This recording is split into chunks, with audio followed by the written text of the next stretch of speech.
नमस्कार दोस्तों, स्वागत है एक बार फिर से पौराणिक कथा चैनल पर। महाभारत वैसे तो बहुत सारी कहानियों और कथाओं का संग्रह है।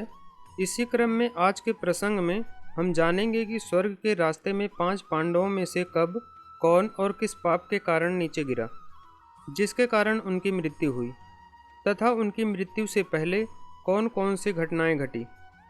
धर्मराज युधिष्ठिर की परीक्षा किसने ली तथा युधिष्ठिर के साथ चलने वाला कुत्ता कौन था, इसके पीछे युधिष्ठिर ने क्या कारण बताया।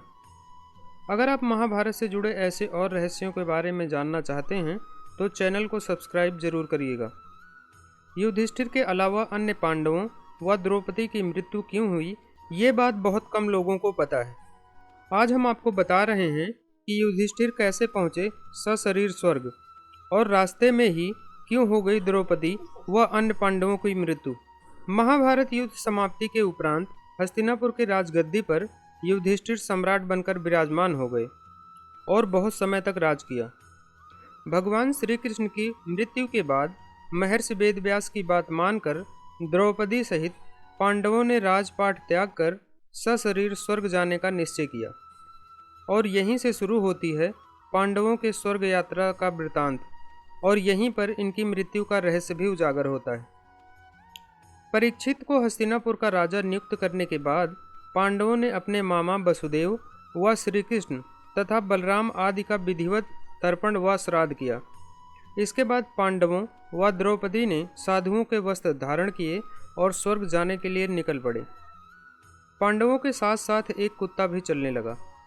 यात्रा करते करते पांडव हिमालय पर्वत की श्रृंखला में स्थित पवित्र सुमेरु पर्वत तक पहुंच गए, जिसे मेरु पर्वत भी कहा जाता है। मान्यता है कि इस पर्वत से होकर स्वर्ग का मार्ग निकलता है। कई पौराणिक ग्रंथों में इसके बारे में बताया भी गया है।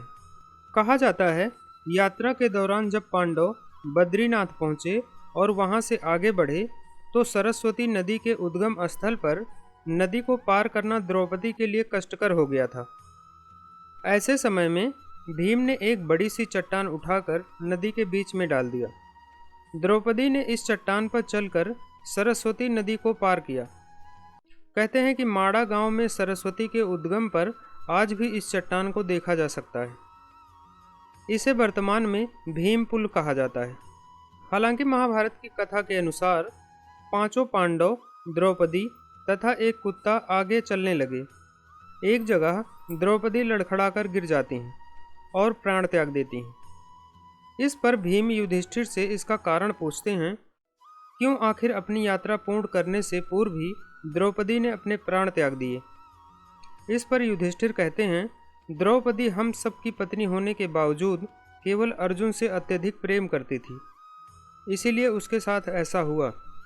ऐसा कहकर युधिष्ठिर द्रौपदी को देखे बिना ही आगे बढ़ गए।